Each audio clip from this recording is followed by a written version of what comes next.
Well, hey there, Money Nerds. Happy Monday. Normally here you'd hear us rolling into an episode, but today got something a little different. We did an event last Tuesday that we called The Stack. And if you are not familiar with their YouTube channel, you'll want to go and subscribe because we're increasingly doing things like The Stack over there. YouTube.com/Stacking Benjamins for that. And today we're going to play the audio. The whole thing was 2 hours long. We're going to edit it just slightly. The one thing that you won't hear here, but you may hear reference to, our first guest does a live magic show for us. And obviously, sleight of hand tricks don't do that well on audio, believe it or not. I know, #shocker. But we'll have nearly all of the rest of it for you. So without further ado, let's roll it, Steve. Here comes The Stack, Stacking Benjamins live event. Ignition sequence start. 6, 5, 4, 3, 2, 1, 0. All engine running. Liftoff. Live from YouTube, welcome to The Stack.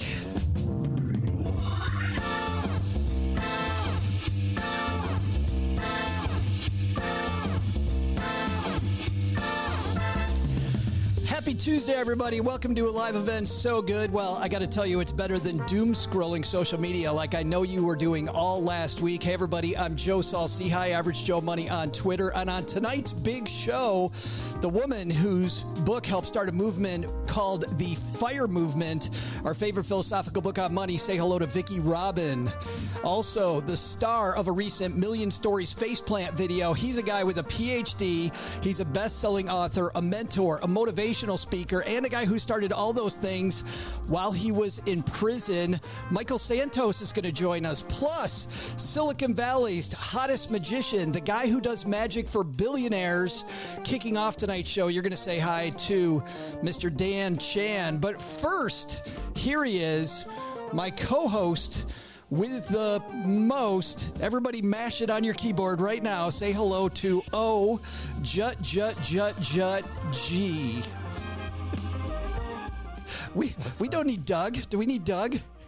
I thought we'd let him go. No, we didn't let Doug. Well, we did send him out for drinks tonight. We sent him out for drinks. He's on vacation. We told him we're starting an hour and a half from now, right about the same time that we're actually ending. But how are you, man? Welcome to Tuesday. Another beautiful day. It's also the Marine Corps birthday today. It is the Marine Corps birthday. So November the 10th. Happy birthday, Marines. That's absolutely fantastic. Amanda, we got a great lineup tonight, don't we? Super excited. Yes. I got a favorite, but we're going to wait and see how that plays out. Yes, let's talk about a few things before we get started, everybody. Okay. Number one thing we have, and they're already talking about you without the bag. Believe it or not, he has a face. And it's gorgeous. You often wonder why he has a bag and I don't have a bag. That's what we wonder. Yeah. They're talking about your sweater vest already. I know. Isn't that cool? It is. It's great. It's better than the Nike t-shirt I had on in the warm up, right? Just a few minutes ago. Hair, right. Put on a collared shirt and everything. Did you see, by the way, all those old logos that we had? All those. It was like, what kind of show was that? It's like we're a train wreck of old logos. It's horrible. Oh, yeah. Yes. Should we introduce our co-host on this thing here? I think, yeah, we might as well. Yeah, let's do it. Tonight, guys, we have a couple fantastic co-hosts. My co-host on the greatest headlines only show. She is my co-host 6 days a week there from Money with Friends. Say hello to Bobby Rebell. Bobby! And you are muted. And now you're not muted. Perfect. Dude, you control that. I do. I think I did not know that, my friends. He set you up. Are you ready for some good stuff tonight, Bobby? I am very ready. Thank you for having me. This is awesome. And thank you to all the stackers that are having me here. Join you guys. Crush the party. So thank you. We have such a great time. And I have to pull back the curtain a little bit. You were getting ready to go live with our Money with Friends show Monday morning. And you guys pivoted to talk about the stock market going through the roof. Like in what, 5 minutes? You changed gears in 5 minutes. Well, there was this little thing from Pfizer that had the futures up like 1,600 points. And for those of you guys that don't know my background, I used to report literally from the floor of the New York Stock Exchange for years for Reuters. So, I have a little familiarity with the stuff that's not normal. So, we decided to talk about why the market was up so much. It was really cool. I hope it stays up forever, right, OG? Yeah, I was going to say, you're welcome. I put some money in last, in the pre-market on Monday. You guys are welcome. Don't spend it all in one place. It's exactly it. That's how we move the market. Fantastic. Let's say hello to our fourth host for tonight's festivities. He is a gentleman who is a 2-time Plutus nominee, 1-time Plutus winner, the man behind the Earn and Invest podcast, our friend Doc G, joining us tonight as well. Man, it's about time. Look at everybody else. Wait a minute. Bunch. Everybody else is dressed up, and you're wearing a T-shirt, and not even with my dress up. Not even with your current logo. When you invite me last to the party, this is how I come. I see. No, it's about, okay, if I would have been invited third, maybe I would have wore some pants tonight. I don't know. How are you, man? Doing well. Just excited to be here. I'm really excited about the storytelling that's going to happen tonight. I'm real excited to hear these guests. That's what I wanted to ask you guys about. Bobby, what are you most excited about tonight? I am most excited. I'm going to quote someone that, makes a big impression in my life. I'm going to quote the Bachelorette, Claire Crawley. You showed up. The stackers showed up. And I am so excited that everyone is here for it. I feel like, the hibernation is over. I feel like the time out is over. We all had our time to do the bread baking. Maybe some of us had some projects like making candles. I furnished a balcony. OG made a bunch of candles. Thank you.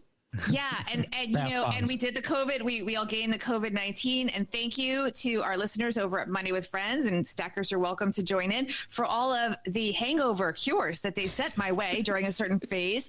So we're ready. You guys showed up. Just like Claire said, the men showed up on The Bachelorette, and I'm glad to be here with all of you. Doc, how about you, man? Any guests you're most excited about tonight? Yeah, so I'm excited about all of them. Michael Santos's story is just amazing, and I feel like we have been in hibernation. We have been doom scrolling. We've been paying attention to these elections. So to get some real, just pure inspiration, I'm looking forward to it. I like how Kevin says, "Thank you, Bobby, for bringing credibility to this to this group." To these jokers. I'm missing. By the way, I just want you to know, not that I'm not taping it, but I am taping it. I am recording The Bachelorette. Well, you can tell it's an important night. It's a very important night. OG, what are you most excited about tonight? Well, I'm just going to say what everybody hasn't said, but really wants to say: the magic. I can't wait to see the magic. So whatever happens next, I'm here for the magic. Do you want the good news or the bad news? Well, I guess good news. The good news is, just like everybody hanging out with us right now, you're going to get to see a ton of magic because he's just about to come out and do a fantastic show for us. Dan Chan is here waiting in the wings, but there's more. Can't wait. Okay, hit me with it. The bad news is we're not going to have enough room on screen for you, so you get to go bye-bye right about now. That wasn't in the contract. And there he goes. I'm so sorry. And Doc G, we'll see you later on as well. And ladies, I'm melting. We're going to see Bobby right back here in a second. But right now, I feel like I got the rose. Right now, I'd like to introduce the man who is not only Silicon Valley's greatest magician. He's got a phenomenal story, everybody, that I can't wait for you to hear. He also does magic for billionaires. We're going to ask him about magic and billionaires in a second. Let's say hello to the one and only Mr. Dan Chan. Hi. How are you, man? You dropped off for just a second. I was getting scared. Well, here's the weird thing is that for me to do this, I actually have to drop off so we get you in the main box so that we can see more of you than you can of Bobby and I, because we're just going to sit here and watch the show. So you brought a show for us tonight. Absolutely. Hi, Bobby. Hi. How's it going? Can I jump right into it, Joe? Absolutely. Let's go ahead and start, and then we'll ask you questions if you don't mind afterwards. If you can stick around, we want to ask you some questions about your career and having to pivot and doing Magic for Billionaires and all that stuff. Absolutely. Actually, one of them actually called me minutes before I jumped on right here. Really? So you got another gig? It looks like a big exec is calling to do an event next week, so it looks very promising. Nice. So, Bobby, we're gonna start with you. I'm gonna sign a I was card afraid of right that. here. And we're gonna sign the card right here with a symbol, but I'm gonna put a big B here for Bobby. Okay. But give me any random symbol. A diamond. A diamond, okay. So I'm gonna put a diamond right there with the big B, right there. Now. Okay. We're going to start with the card face up. Don't blink, Bobby. Give it a little bit of a rub, and the card just jumps to the top.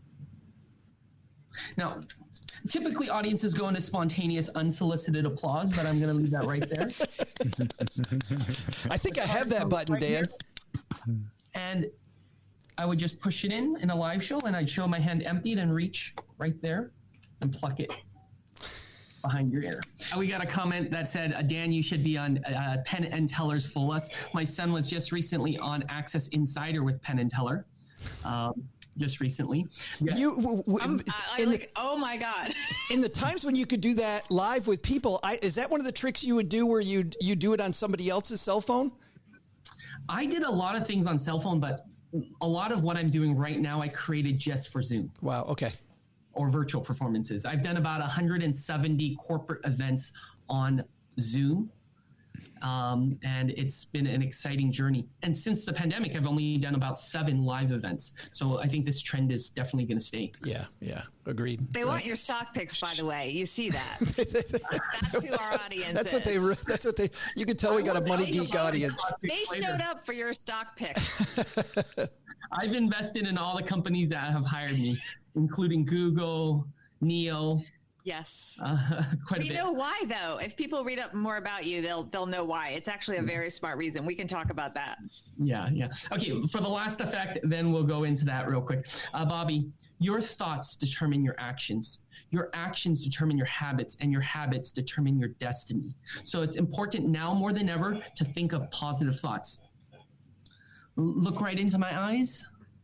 Perfect. Okay. Name a person, place, or thing that evokes a positive thought or emotion. Joe Saul-Sehy. Joe. My co-host. Yes. Joe. Now, we never discussed this prior to today, correct? I didn't know what you were going to say, but I wanted to show you both. Right there, I wrote Joe. No way. Oh, that's fantastic. Oh, Joe. Oh my God. Someone send me the wine. How did he do that? That's fantastic, man. That was amazing. Amazing. Thank you. I can't even. Yeah. We didn't even, I wasn't even there for rehearsal.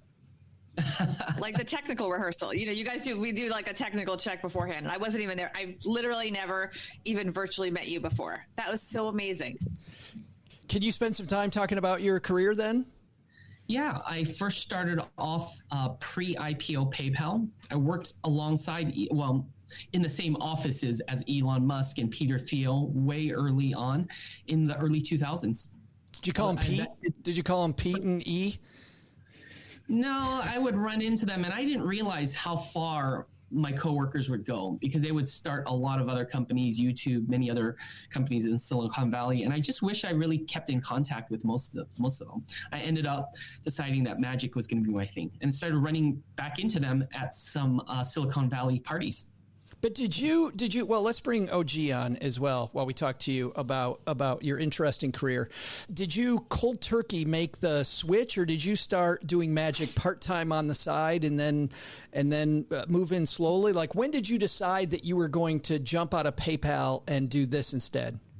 Yeah, I was taking some sick days to go to the dentist.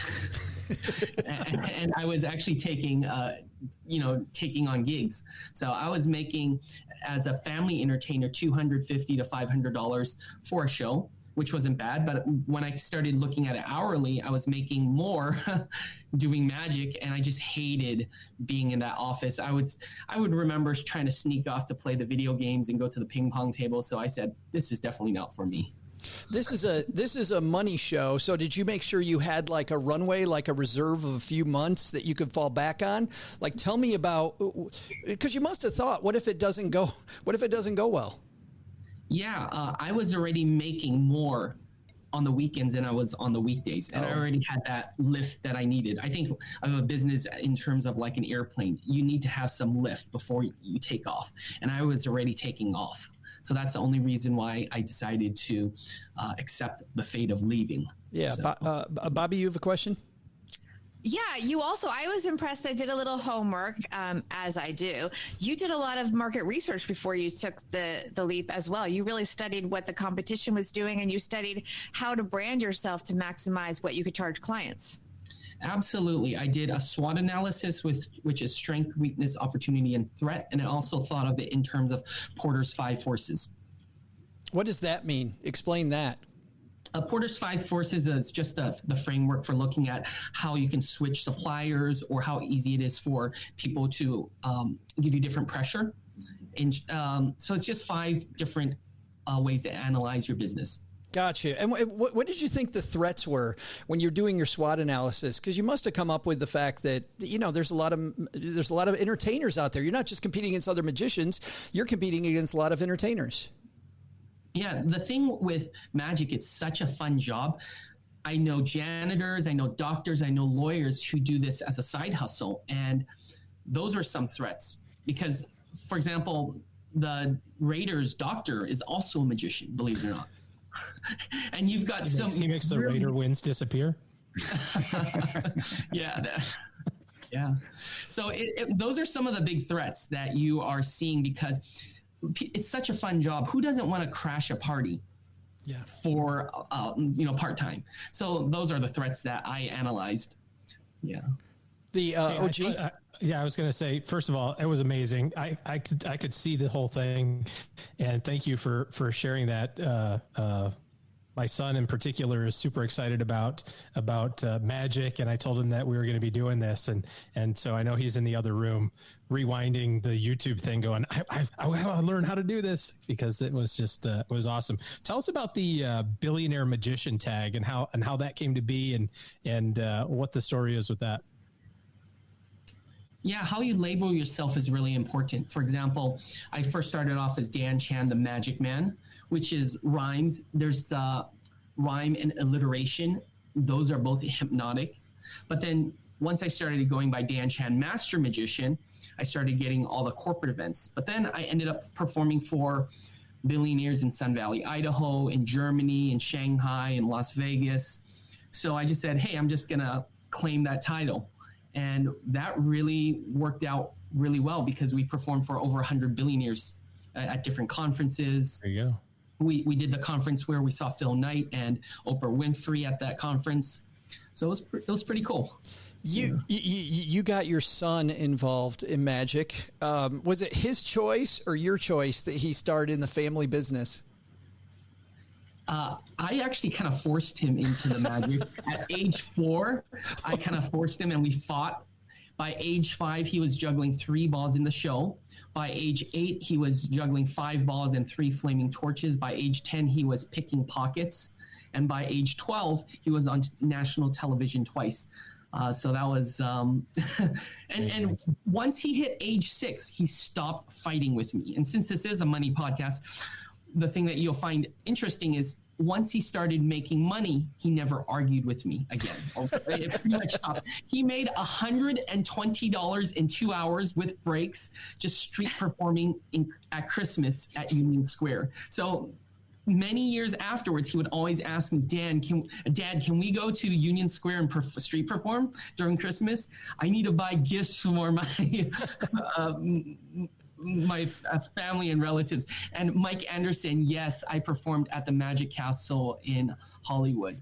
So just for you, Mike, if you send me an email, I will hook you up with passes the next time you want to go. Oh, cool. Oh, and we know Mike was just a guest on the podcast as well. So for people that heard last Friday's show, he was part of our roundtable. By the way, in just a second, we're going to have a couple more questions, everybody, for Dan, but I know that you've got some questions for him too. We're going to take some of those. We've set aside about 5 minutes for your questions. So bring them. And as we see your questions, we'll take those.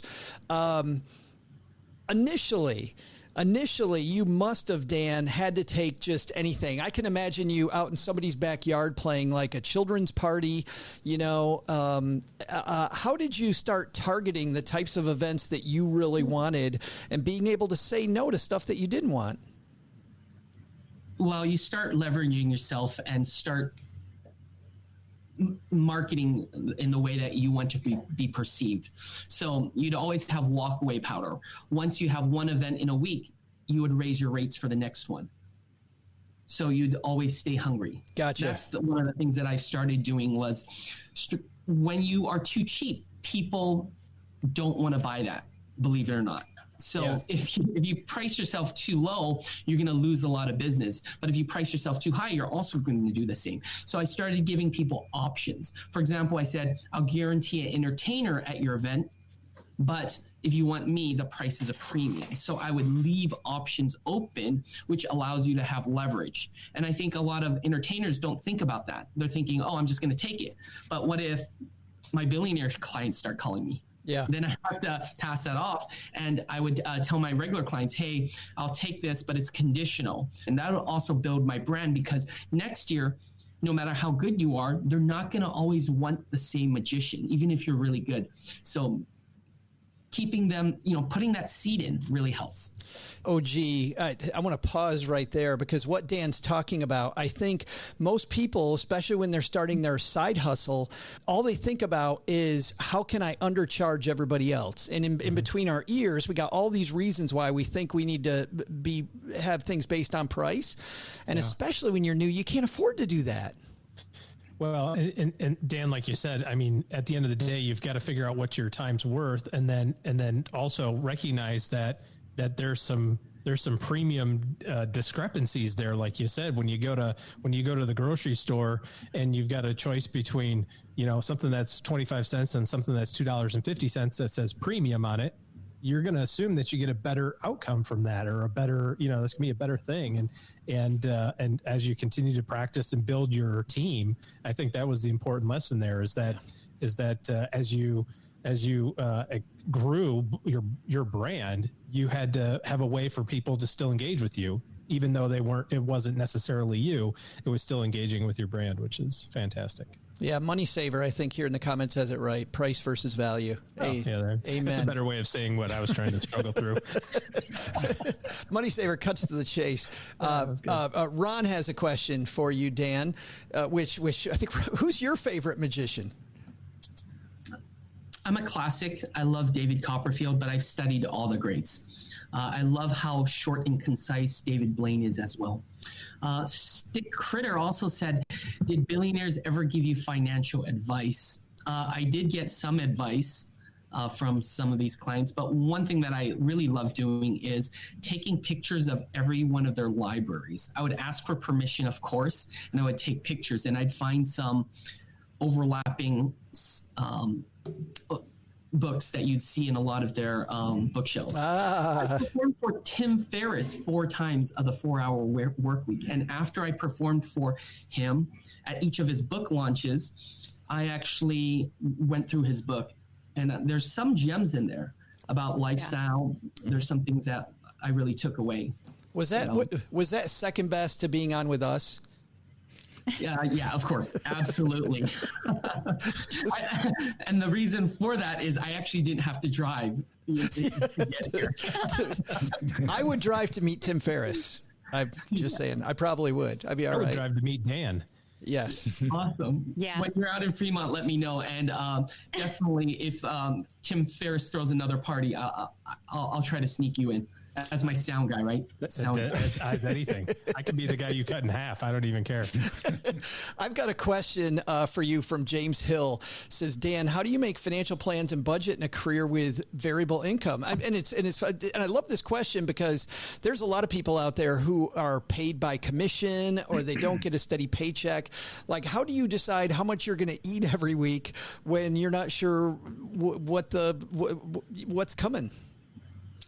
You don't turn down work in the beginning, or you just take that $100 deposit and then I can send anybody. So I can always bid higher. For example, if there's 3 shows, 3 inquiries for a day and nothing's booked through, the price is going to be higher on that. Most people think, oh, I'm just going to charge a flat fee. But I actually watch and I see when those events stack up. And that's how I really stack those Benjamins. Nice job. It's dynamic pricing. Exactly. Yeah. Dynamic pricing like Uber airplanes. like that. Yeah. And I invest a lot in Google right now. I've also invested in Square. Those had 600% wins for me, a Neo. And I have quite a few different companies that have hired me. And every time they hire me, I'll actually buy 1 token share of stock in every one and I'll track it. But that also makes for good media because I've been pitching media on LinkedIn, Wall Street Journal. And the first thing I tell them is pre-IPO PayPal. The second thing is I've invested shares of stock and which one of these companies have I invested $100,000 in, or which one of them have grown 100 to 100,000, and that just gets those email inboxes open. So I've been featured in Business Insider twice, once as a Billionaire's Magician, and once for my pivot to Zoom. We can't. So you learned all about clickbait. Clickbait. He's sending clickbait. Just saying. Yes. It's a great marketer. That's not clickbait. That's great marketing. We can't ask Daniel's question. How many have Michigan license plates on the shelf? It should be 0, by the way. Should be absolutely 0, Daniel. That's a bad question. Technically, it's a Texas plate that says Michigan on it. But out of all those books that you saw, did you have a favorite? There were favorites over time. I think Ray Dalio's Principles was on a lot of people's shelves. Yeah. And that's the one that I really enjoyed. You see, right there. That one's up there. OG's got it right there. Yep. That is awesome. Well, I know you got to go. Not only is he with us tonight, he has another gig after us. That's a guy who knows how to hustle. Dan, if people want to get a hold of you, how do they find you? I'm at Dan Shan Magic on Instagram. Also, if you just search Billionaire's Magician Dan Shan, you'll find me. And you'll also find the Business Insider article that was written about me. Yeah, and it's a great article. You guys should read it. We also saw a cool one on BuzzFeed about you, too, that we really liked on BuzzFeed News. Dan, thanks for taking a few minutes and doing some magic for us and for hanging out and talking about your career. We appreciate it, man. Thank you. Thanks, You're OG. amazing. All right. Dan Shan, everybody. And let's bring Doc Chi on for just a second. Joe, you did your own magic there. You made me reappear. Ta-da! I got nobody can see where my hands are though. I'm clicking stuff, just trying to keep the ball rolling. There's a lot of technology running tonight. Wow, how amazing was that, guys? I mean, the fact that Dan is working on a variable income, but just had enough belief in himself that, you know what, this is what I want to do. Yeah, it really goes to show that everything is better with a little magic. Regardless of what you're talking about, magic makes everything better. It does make everything better. Bobby, so exactly how clairvoyant are you, or how telepathic? You and him had something Apparently going on. Very. I know. I was very impressed with myself. Thank you very much. I did a great job. It was all him. I have never even virtually met him before, and I was just blown away. I can't, especially the last one where I said Joe. I mean, how did he? I was thinking, like, who are you going to say? I'm thinking like the Statue of Liberty. I'm trying to think of stuff that's like in your town, and I'm like, oh, this is impossible to get. And then you said Joe, and I'm like, oh, he's totally struggling. He's totally not going to get this one. He's going to try to get you to say something different. Yeah. And then he goes, Joe. By the way, my son here went up to my office window and he was like, you know. That's fantastic. He was awesome. He was so awesome. Yeah. I wish I had an event happening to hire him, because he's definitely someone that I am going to be in touch with personally. So I just think he's awesome. Ready for the next event. Hey, thanks so much for hanging out with us today. If you'd like to get alerts when we do these in the future, plus assuming that the COVID monster's gone the first part of next year, tomorrow, day after tomorrow, hopefully soon. Tell me this is ending at some point. Next fall, we're going to be visiting many, many, many cities, either doing live shows, meetups, in a couple cases, all-day events. That's coming next fall. But we're also going to do 3 more of these Stack online events next year, plus other live recordings. Head to stackybenjamins.com/stacker. And that's where you'll get our email alerts for everything like this event. Hey, do you own or rent your own home? Sure you do. Bet it can be hard work. It is for me. We're installing carpet today. You know what's easy? Bundling policies with Geico. Geico makes it easy to bundle your homeowners or renters insurance along with your auto policy. And it's a good thing too, because you already have so much to do around your house, like getting carpet installed, like raking leaves. I've got so many leaves. Head to geico.com, get a quote, and see how much you can save. It's Geico easy. Visit geico.com today. That's geico.com. We have started working with Monday.com. This is funny. My son works for Microsoft, and I told him that we were moving all of our systems over to Monday.com, and he goes, I love Monday.com. A lot of people he works with use Monday.com. It makes it easy for him, and we are setting up our system right now, and man, I can't tell you how excited I am about it. Eddie, the guy training us on it, is phenomenal. We're taking all of these systems. We have 5 different systems, and we're moving them to one with Monday.com. So even though this podcast is broadcast from my mom's basement, it takes a team all over the place to make this happen. We have 8 different people who are bringing together on Monday.com. They all really make this show go. And as we're bouncing stuff off each other, getting everything in one place is super duper important. Monday.com is an easy to use, flexible, and visual, very, very visual online platform designed to manage any size team, organization, or process online. In fact, OG uses it for his financial planning practice. Started it when it was just him, used it with 3 people. I use it with 8. My son, Nick, the guy he works with, hundreds of people, all on Monday.com. So no more lost emails, countless video calls, vague action items, endless back and forth for simple projects. Plan, manage, and track everything your team's working on in one centralized place. A cool thing is the automations that happen. So in our old system, we would have these check boxes to send. Once this is done, send an email to so-and-so. Monday.com does that automatically for us, just as an example of how it makes it easier. Connects with all the tools, by the way, that we already use. We use Slack, we use Dropbox, we use Zoom, we use Google Calendar, we use Gmail, all of those in one place with Monday.com in one tab instead of 5. Gertrude, by the way, always has 30 tabs open. Lots of ready-to-go templates for any use case, built-in solutions for your industry workflow. In fact, Eddie works with other podcasters, knows our language, has made it so much easier. So if you want your team to be more effective than ever, visit Monday.com for your free 2-week trial. You get a 2-week trial just because you're a stacker. Monday.com for your free 2-week trial. Speaking of next, you guys ready for our next guest? Definitely. This is just because I got a lot of clicking to do. I'm going to start clicking, say goodbye, say goodbye, and say goodbye. Okay. I'm super excited to introduce our next guest. We found as a team, Michael Santos, when we were watching a Million Stories video. And if you haven't watched Million Stories, not only does Michael have a phenomenal story, and you're about to hear it here, but also their Faceplant series that he's a part of is about this idea that you can change. You can have things that go badly for you.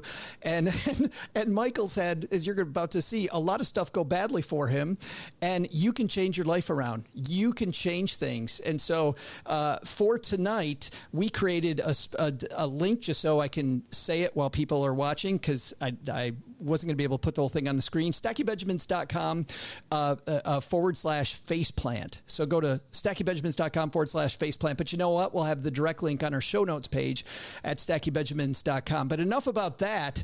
I would introduce him to you more, but I want him to tell you a lot of his story. Ladies and gentlemen, let's say hello to our next guest, Mr. Michael Santos, joining us.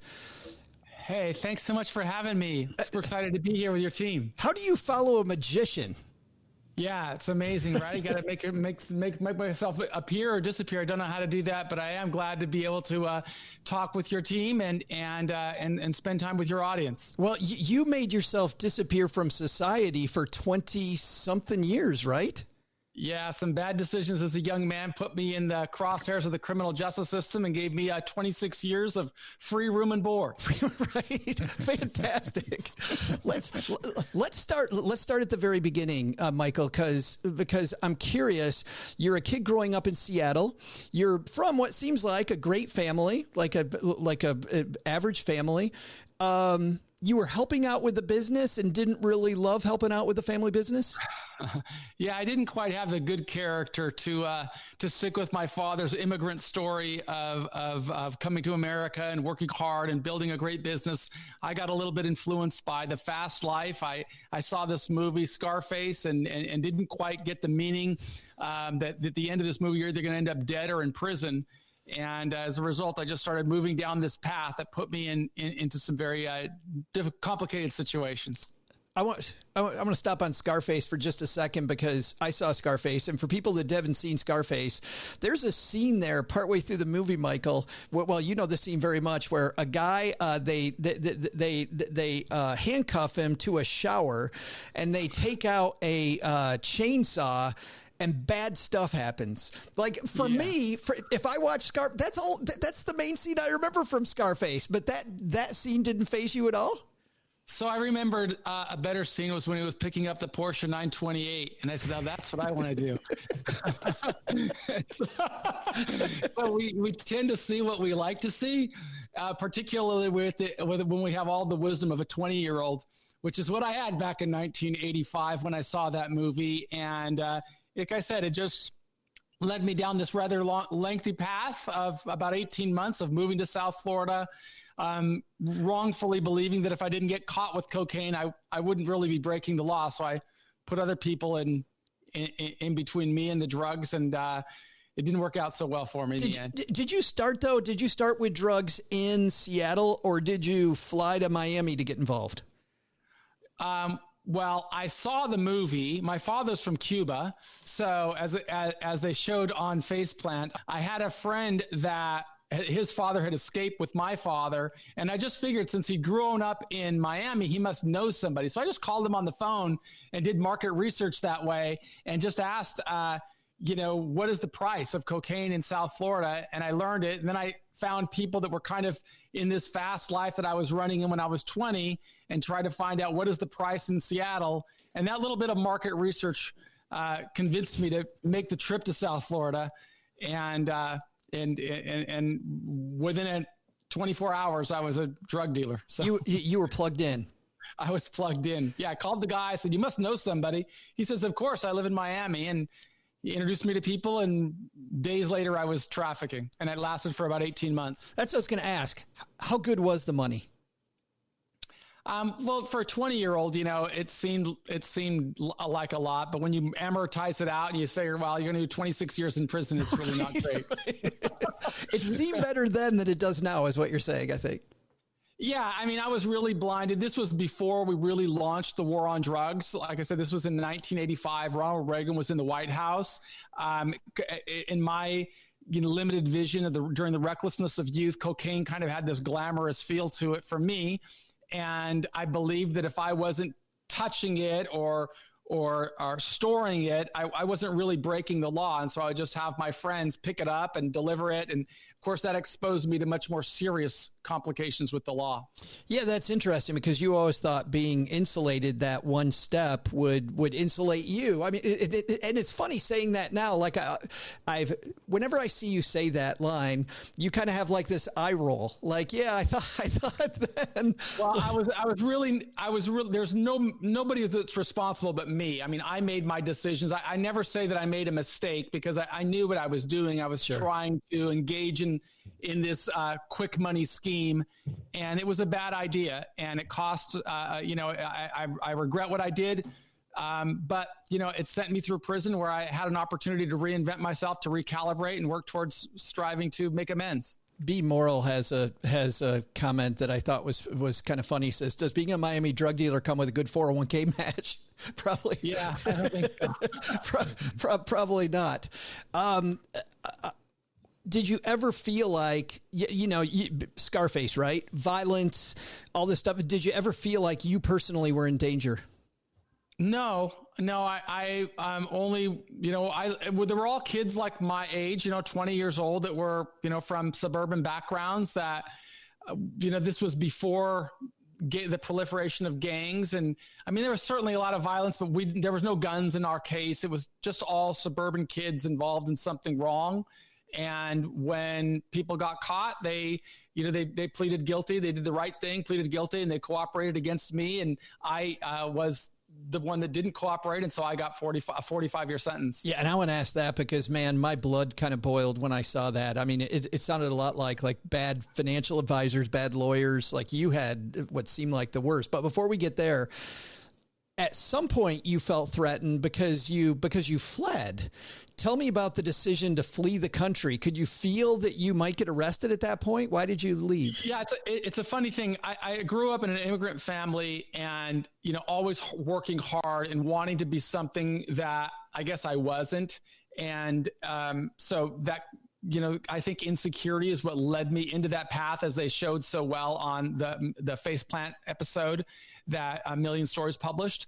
And so I just decided to run down this path. And as a result of running down that path, I got involved at a high level really quickly.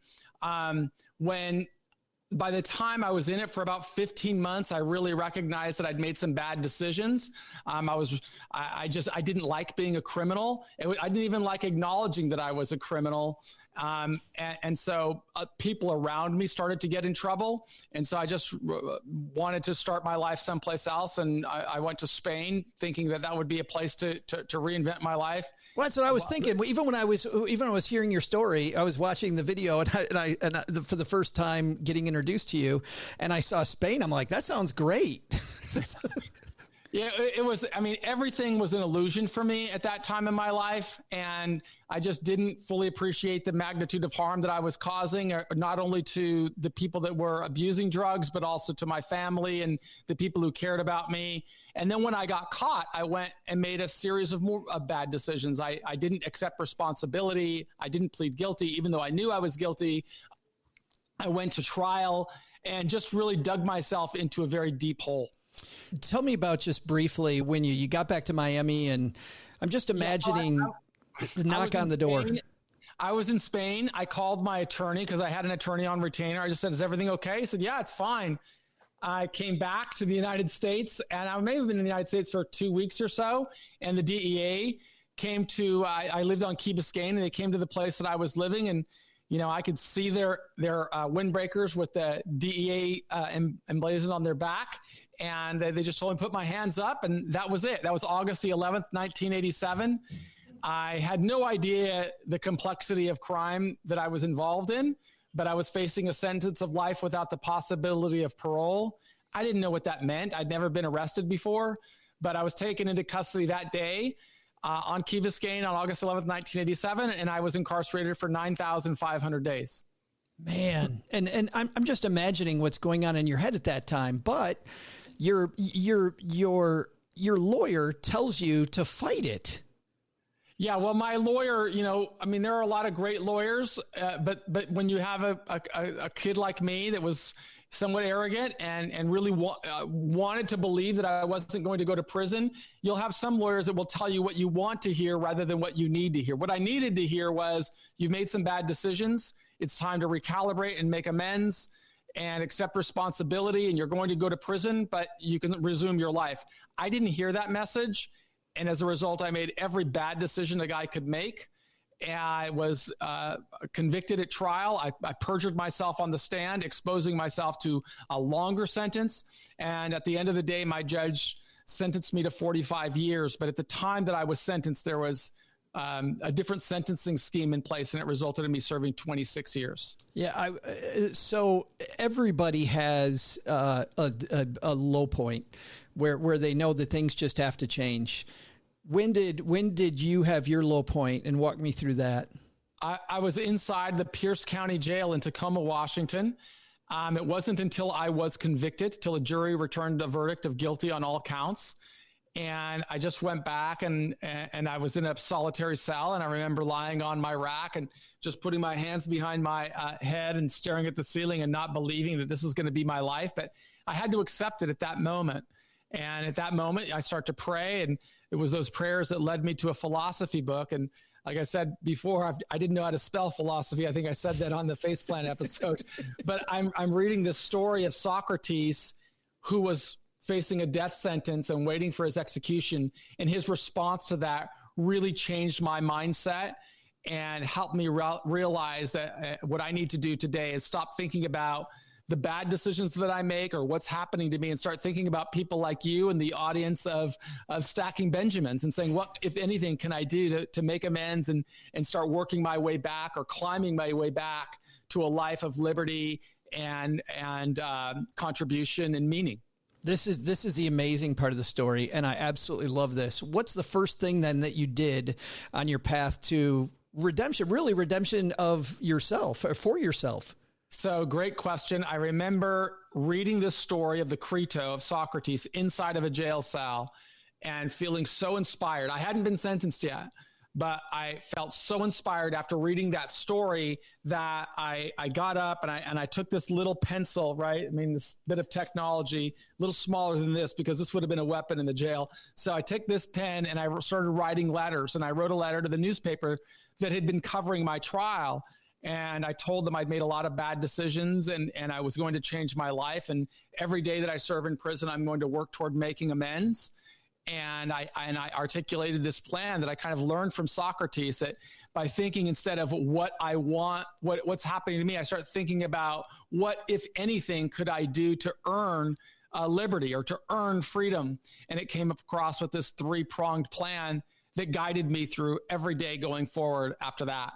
Is there a beginning approach to Socrates, or a book that you can tell our audience is a great place to start to grab hold of this for themselves? Yeah, well, Socrates is really a lot about the translation, and because it's written in 2,500-year-old Greek. The Penguin translation is what I read. I still have a copy of it here because it had such a monumental impact on my life. So the Penguin translation of the Republic is phenomenal.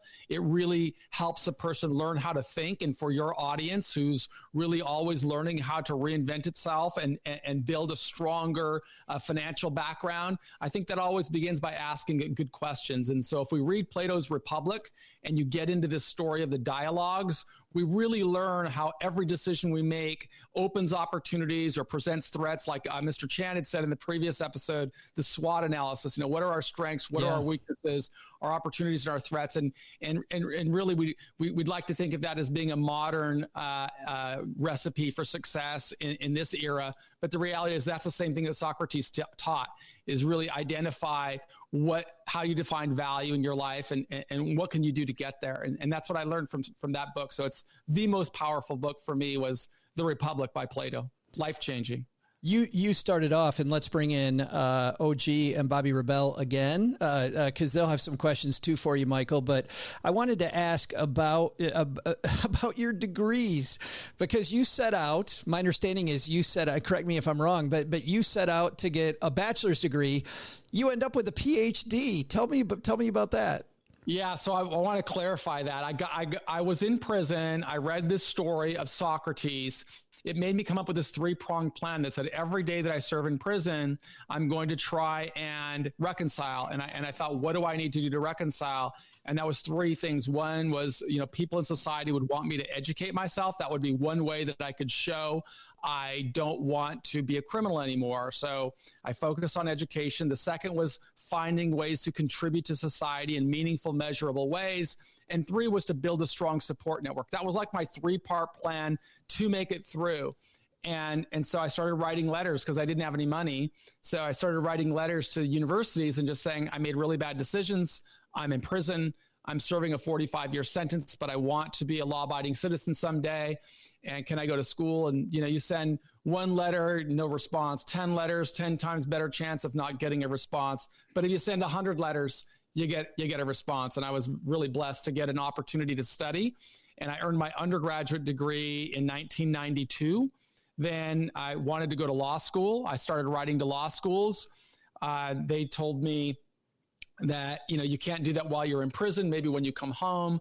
But one of the schools, Hofstra in New York, was very supportive. And they said, we admire what you've done, because I'd already got my undergrad. And they said, you can, on a probationary period, we have more flexibility with a master's program. And they asked what I'd like to study. I said, I really think mass incarceration is one of the greatest social injustices of our time. And I want to learn about it and see if I can have some influence on improving our nation's criminal justice system. And they allowed me to begin a program. So I got my master's at Hofstra. While I was doing that, I was publishing a lot. And one of my publishers was the dean at University of Connecticut, at Storrs, Connecticut. And I got into the PhD program there, and I did my first year, but then the warden blocked me. So I didn't finish the PhD. I only did the first year toward a PhD. The warden blocked me, saying that taxpayers didn't want people in prison getting PhDs. Really? So, really? Good news. There's always good news. There's a flip side to that. That's what put me into the market. And, and so I started investing from prison and changed my life. How did you, well, first of all, there's some money. How did you start investing in prison? How do you have money? So great question. Like I said, I was writing a lot, right, and I became an author. So, earning minimal amounts of money from prison. I would, this was the dawn of the internet around the same time Mr. Chan was at PayPal. And this is like the mid 1990s. Really believed that the internet was going to change the world and wanted to have a role in it. And so one of the ways that I could do that was by investing, because I had never, I couldn't access the internet. I could read about it, and I'd been reading a lot and studying a lot, and I really believed it was going to have a huge influence. So I started investing. And at the time, the PayPals and the Googles of the day were actually Yahoo, America Online, and Amazon. And this was, like I said, 1998. I started investing and using margin and leveraging my way, and traded millions of dollars from a $2,000 investment using margin, and reached a peak on April the 12th, 1999, made more than $1 million in prison. When I still had 13 years to go. So completely changed my life. The good news is it taught me a lot, but it also taught me that investing was not going to be my pathway to success. But it did give me some great learning lessons. And I can walk you through those if you're interested. Well, wait a minute. Why is that not going to be your pathway to success? Clearly, you're good at it. Well, no, there's a difference between being good and being lucky. And I'll take luck every time. So I invested in, like I said, I kept leveraging my way in Yahoo and America Online primarily, but then really started getting involved in high beta stocks like At Home Communications, CNET Technologies, I remember, DoubleClick, which eventually became Google. But leveraging my way up. And then because I was in such highly volatile stocks and heavily leveraged, I had $1 million in equity in April, but also $1 million in margin debt. So $2 million portfolio. And it was really skyrocketing. There was a hyperbolic move. But when the market crashed, the first, internet 1.0 before 2.0, what goes up goes down like a brick, and those highly leveraged stocks quickly imploded. But still, it was big enough to change my life, because I started with nothing, and after I paid my tax from prison, I still had more than $100,000 in the bank, and that really changed my life. It allowed me to get married and build a new career, which has been incredibly fulfilling. Bobby, you have some questions about that. Oh, I'm sorry, and I have you. You did that again. And all right. So first of all, thank you so much. Thank you so much for sharing your story. I was so impressed with everything that you've done. So thank you for the tips. I hope everyone sort of gets motivated. We talked about showing up. The timeout is over at the top of this show. The timeout, I mean, if we need anything to inspire us to get going, you've definitely delivered tonight. So thank you so much for that. Since quarantine here. I mean, really great businesses, like phenomenal what? businesses that are tell just us. killing it Well, right tell now. us.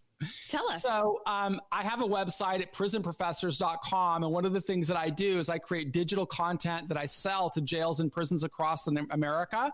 So more than 100,000 people go through my courses in jail and prison, where I'm just basically teaching one of the courses I call the CEO mindset, which is really identifying success, documenting a strategy, creating tools, tactics, and resources, and then executing the plan every day.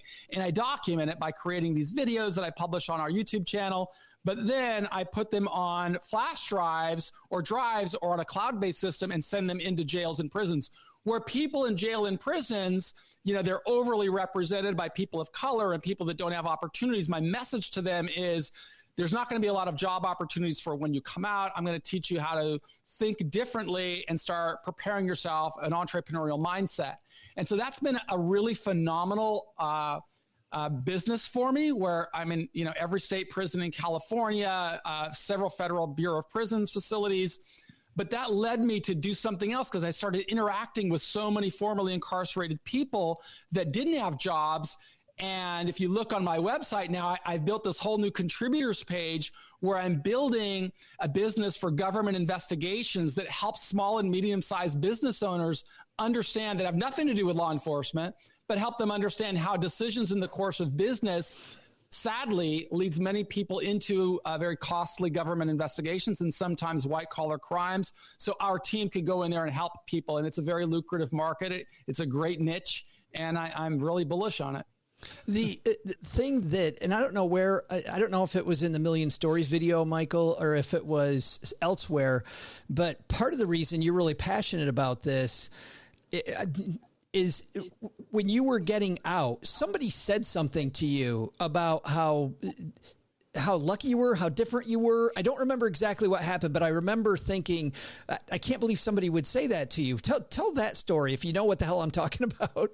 Well, I mean, I know a lot of people. I've met a lot of people in society that are in, a prison that's, I think, bigger than one that I was ever in. And they didn't break any laws, but they didn't. The way that they think keeps a lot of people boxed in, and they can't be.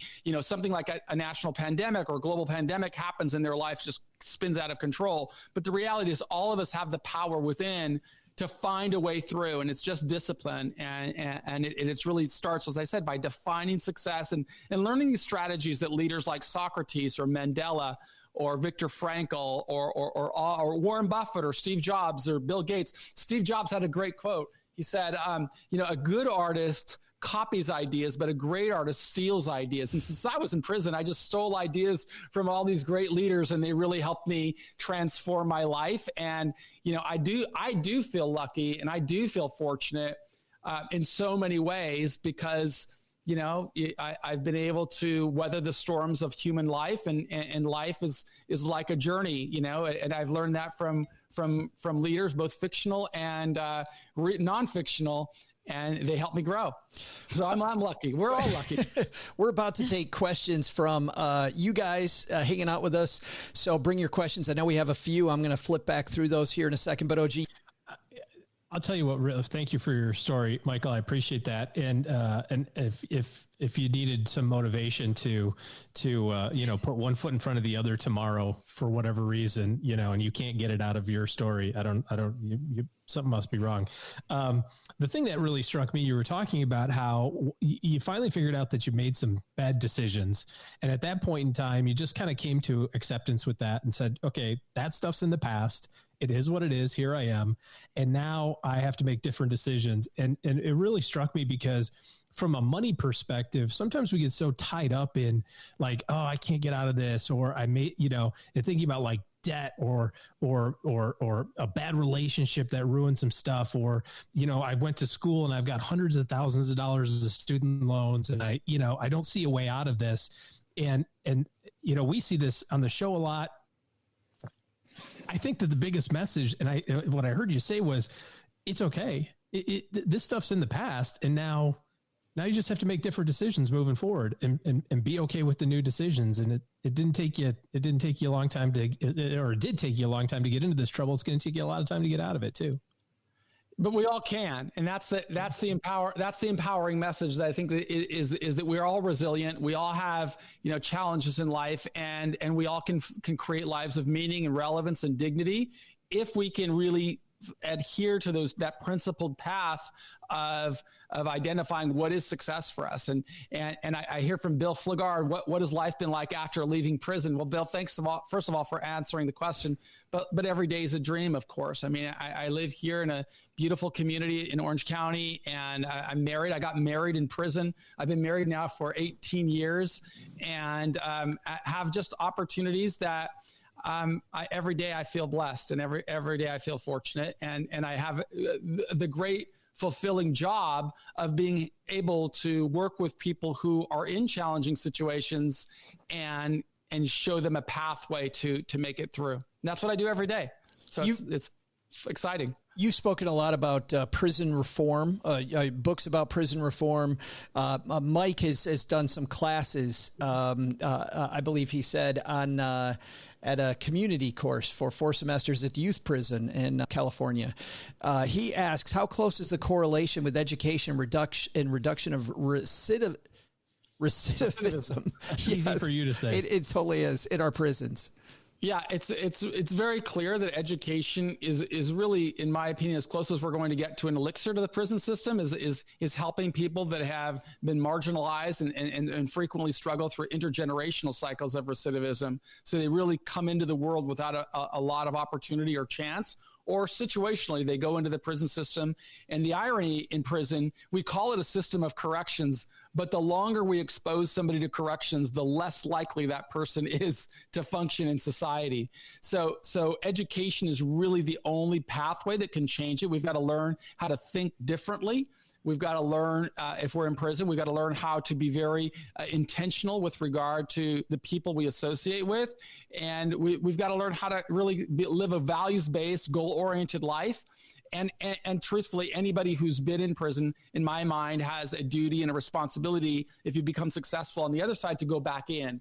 So I go in a lot. Of course, during the pandemic, the way that I do it is virtually.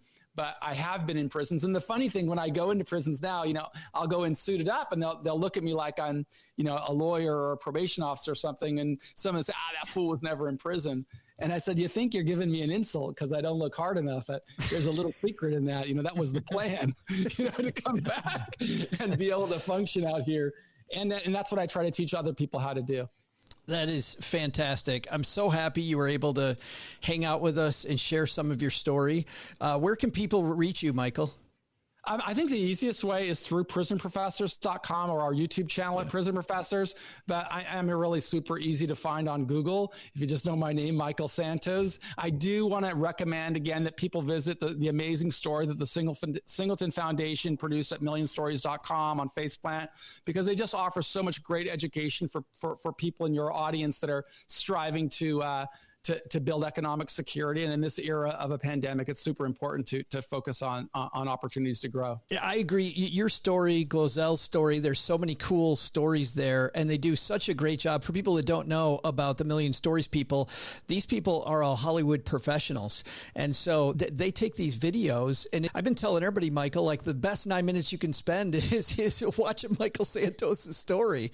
It is a great 9 minutes. So we'll have a link, by the way, again, again to Million Stories also, and to find Michael on our show notes at StackyBenjamins.com. Man, it was so great to meet you. Thank you so much for sharing some time with us. I really appreciate it. Super grateful to Bobby, OG, Doc G, and you, Joe, and the entire team at Stack and Benjamins. Hope that you guys all find success and have a fabulous holiday season. Thank you, man. You too. You too. Thank you. Thank you. Let's bring Doc G back in here. Wow. How is that? And I thought we couldn't beat magic. Talk about hope. Let's think about this. Like, we have all gone through something in life, right? We've all hit our own version of rock bottom. This guy was looking at 45 years in prison. And what did he do? He read something that inspired him, and then he took one step at a time. And I don't know if there's any better explanation of what you do when things are really bad. But this guy created a life for himself in a place where I think most of us would have probably given up. Yeah. So it really is. It's a very hopeful story that wherever you are in life right now, it's a good story and taking one step at a time. And if you can do that, you can end up in a better place. Well, and most people do give up. You know, I mean, you just don't hear, Bobby, you don't hear his story coming out of prison. No, and look, we didn't get into the fact that he got married too much. He talked about it a little bit, but we didn't talk about the fact that this is somebody that he reconnected with that he knew earlier in his life. He's been married 18 years. I'm not sure how many years has he been out of prison. So, I mean, how many years of that was he in prison?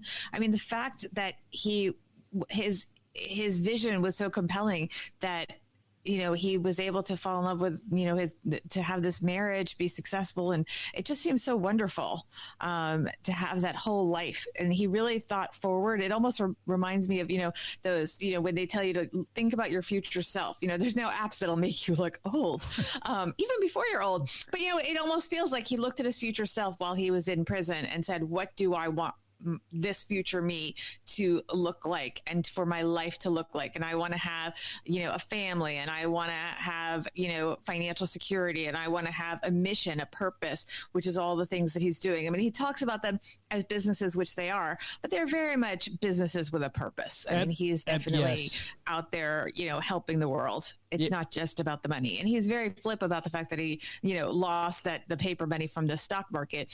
What he seems to clearly care about a lot more is the businesses that help people. Absolutely. And OG, it comes back, I think, to your point when Michael was here that, what's that phrase? The past does not equal the future. And no matter what we're facing, you can change tomorrow. Yeah. Yeah.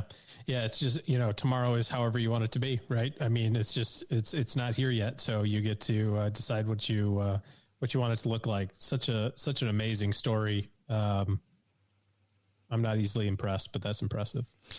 All right, guys, we're rolling into our biggest guest of the night, the one that I'm sure if you haven't heard Michael Santos' story before, by the way, make sure you head to millionstories.com. Just so amazing. Dan Chan, also amazing. By the way, if you want to hear something amazing and you pay your credit cards off in full every month, Discover matches all the cash back you earn on your credit card at the end of your first year automatically with no limit on how much you can earn. How amazing is that? In fact, it's even more amazing because of all the places where Discover's accepted. 99% of places in the U.S. that take credit cards. So when it comes to Discover, get used to hearing yes more often. Learn more at discover.com/yes. 2020 Nielsen Report. Limitations apply. Doc G was talking earlier about inspiring books, right? I wish we knew somebody that had a book that was a little inspiring. if only there was somebody we could talk to who might have an inspiring book. Boy, that would just bring the house down, wouldn't it? I mean, we'd have the crowd cheering and the whole thing. Yeah, so I'm going to say goodbye to you guys so we can introduce somebody who might have one of those books. Goodbye, Bobby. Goodbye, Doc G. Goodbye, OG. We got all the G's. And right now, ladies and gentlemen, I am so happy that we get to spend time with her again. The first time when her book went through a reprint, we were very lucky to be part of the book tour. I remember telling everybody, I get to talk to Vicki Robin. And I'm so excited that tonight we're going to get to talk to Vicki Robin again. And I have to tell you, there's a lot of people, we get a lot of questions at Stacky Benjamins about money, and how do I get more? How do I get more? How do I get more? And it's funny. I think a lot of people don't think about the philosophy behind why and how. And if you've never seen Vicki Robin when she was on Oprah, just the aha that even Oprah Winfrey had to Vicki's philosophy on money and on life, it is a very powerful thing. So here with us tonight, I'd like to welcome the star of tonight's show, a woman I'm very happy to call my friend, Vicki Robin, joining me. Hi. So how are you? It's great to have you. Yeah, no, it's all is good. All is good. How are you doing? Fantastic. I have to start off. When I saw that Vicki Robin has a podcast, like I'm sure you're in podcasting for all the big money that we're all making, right? I don't make anything. I have to raise money to pay the people who help me out. But isn't it fun? It is, and it's getting more deeply fun. I'm considering, I've done sort of like 2 sets, like 2 seasons, if you will. And now I'm looking ahead, and they're called What Could Possibly Go Right. And I started doing it when the pandemic hit, because of course, this year has been, what else could possibly go wrong? And so I wanted to and there's Jennifer. Hi, Jen. Hey, Jen. There's Jen. There's Jen. Yeah. So but I feel like in every breakdown, there's an opportunity. And it's not, because of how I live, it's not opportunities for personal profit necessarily, but there's an opportunity for a reset on society, some of the rules of the game that are being toxic to nature or people.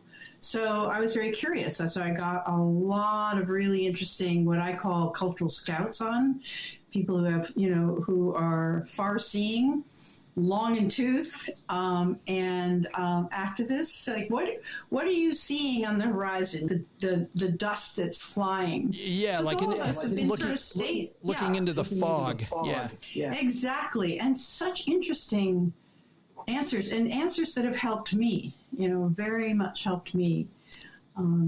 I want to go back to because for people that are new to your money or your life, what a huge book this was for so many people, Vicki. We talked about it last time that we were together, but take me back to the making of that. Tell me about what the goal was when you first set out to make this book. Oh, okay. Well, there's several stages. Early on, Joe's purpose, when he designed this, it wasn't a 9-step program. It was just him doing what he thought was obvious in order to retire by the time he was 30. Not with, not with $1 million, but with enough money invested in a stable way so that he could free up his time to have a life. And he didn't even know what it was, but he just thought, this game of selling your time for money, 95 to 65, you make what he called making a dime. This makes no sense whatsoever. So he decided, okay, I'm going to do it differently. I used to call him a genius of the obvious. You can have the obvious right in front of you, but if your belief system says that thing isn't there, you won't see it.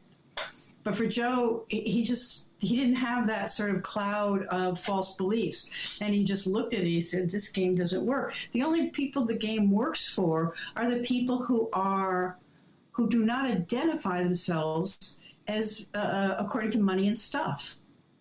They know that their lives are bigger than money. And those are the people he saw were successful. So he tried to create that for himself. And I met him. Was he Vicki? Was he teaching that or to other people, or was that in his head and he believed it? Anything to anybody, yeah. Just sort of get off my ankles.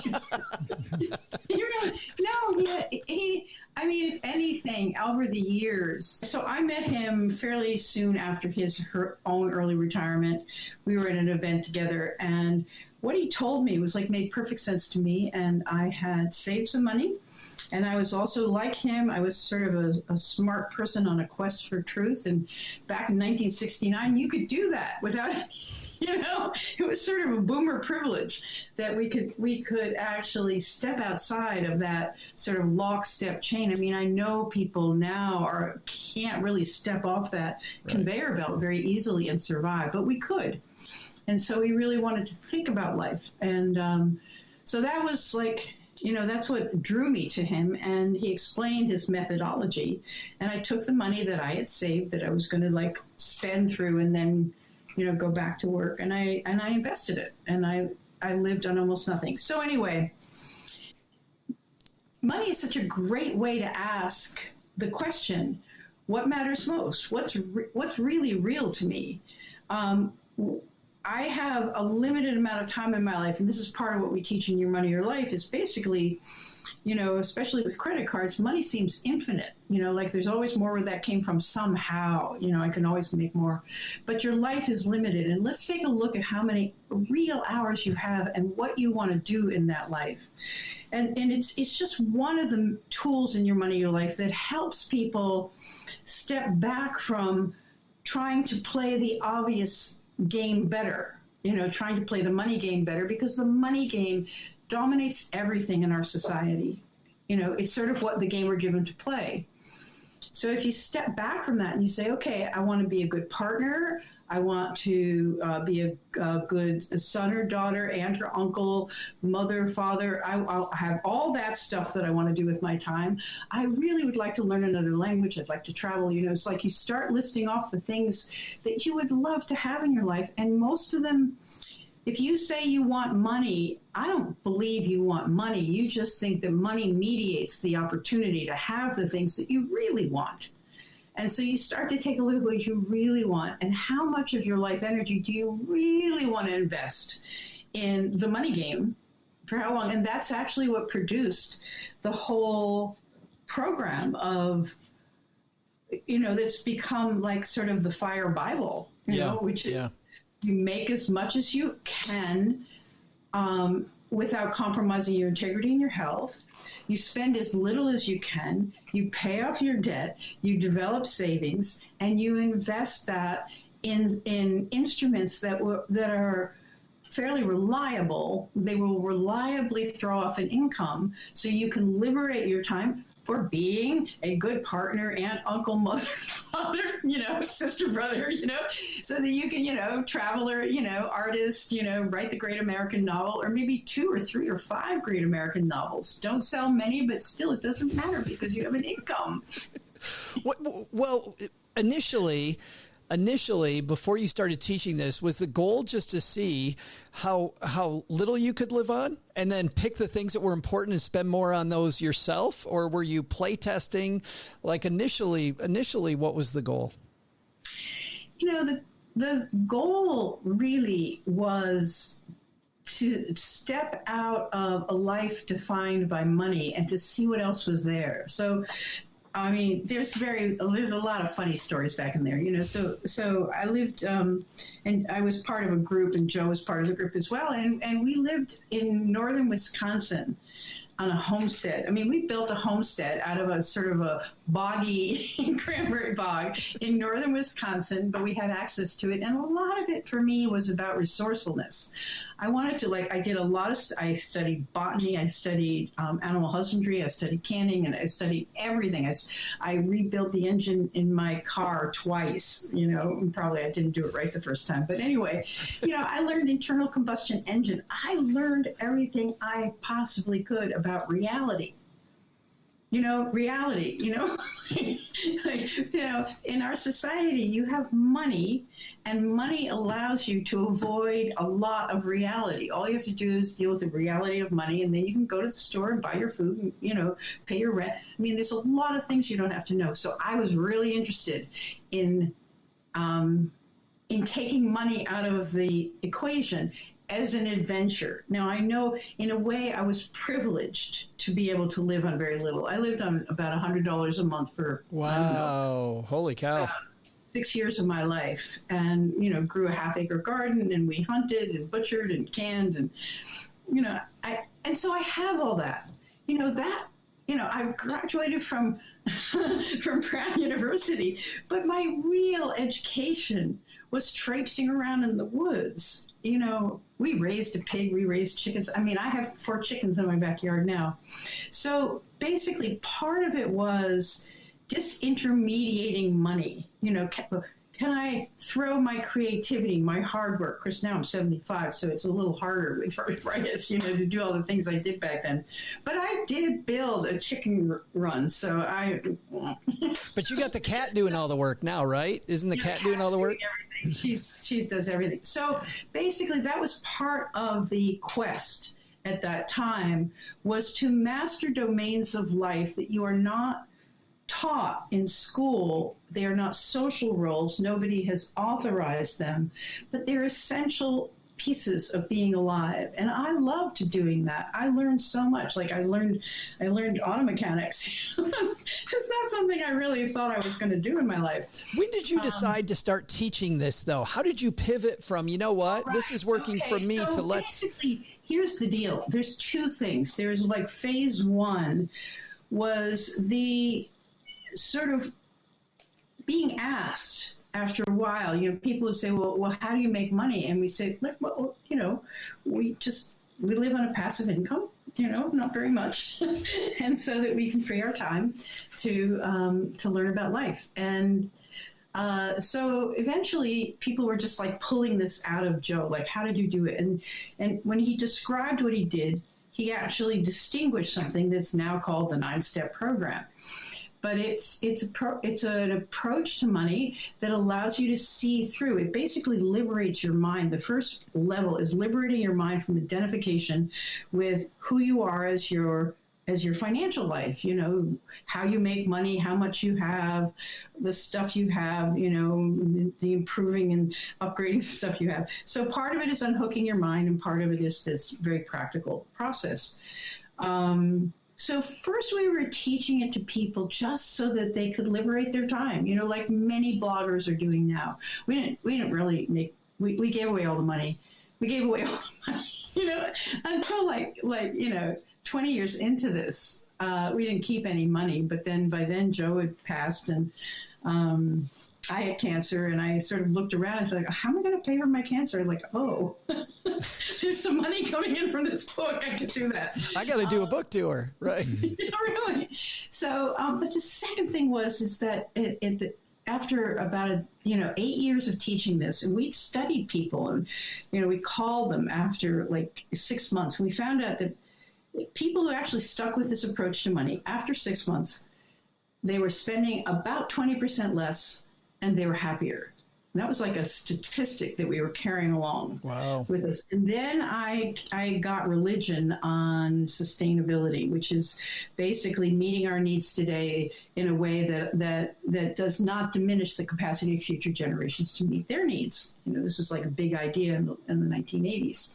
And I realized, because I went to a major conference, that consumerism, the religion of money and stuff, is the biggest driver of the destruction of the planet. And I've learned a tremendous amount about that ever since. I've studied, some alternative economics, et cetera. But I thought, well, wait a second, wait.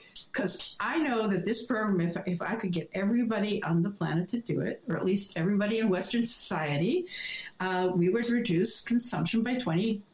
And then we could live within the bounds of the earth and be happily ever after. So I jumped on that, and that's when we got a contract. Actually, we were approached by somebody. We didn't even seek it out, but we got a contract to write a book.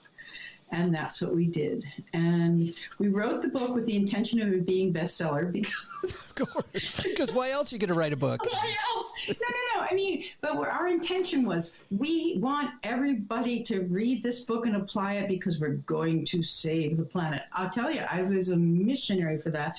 And I still am in my soul. It's just that I realized that the big, wide, bad world out there is a lot more resistant to my good ideas than I thought.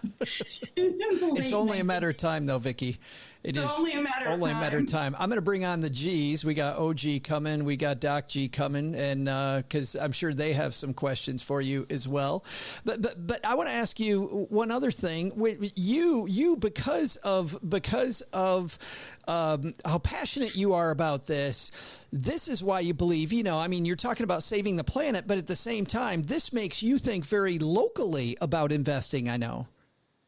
Yeah, so basically in my investing, originally what Joe had discovered was he invested in U.S. Treasury bonds, and so my first bunch of money I put into U.S. Treasury bonds at 9% interest. Of course, everybody goes like, "Oh, troll."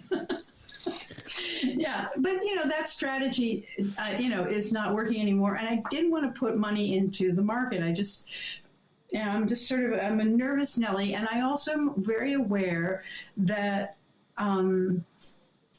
it's such a strange thing, because basically your money or life and the whole FIRE movement basically instructs people that capitalism is the name of the game. The people who are winners are owners of capital. The people who are losers are wage earners. So what you want to do is transfer from being a wage earner by saving money and investing it, and you can be an owner of capital. But the clever thing that we know in our movement is how much is enough. So we define how much is enough, and then we can liberate our time. So we're sort of parsimonious capitalists, if you will. We're sort of smart capitalists. So it's like when you start to think about investing, not just as how can I maximize my return, but what is the return I want to maximize? Yeah. What do I want to have more of in this world because I have participated? And where do I want to put my money so that more of that can happen? So I've been investing in, and I'm not being stupid, I'm preserving my capital and I'm just throwing off income. So I'm doing the basic thing. I have invested in rental property where I live, and I charge a below market, but not ridiculously low below market rent, because affordable housing in a community like mine, this very beautiful seaside community, is getting scarce as hen's teeth, and most people don't even think about, where does the waiter live?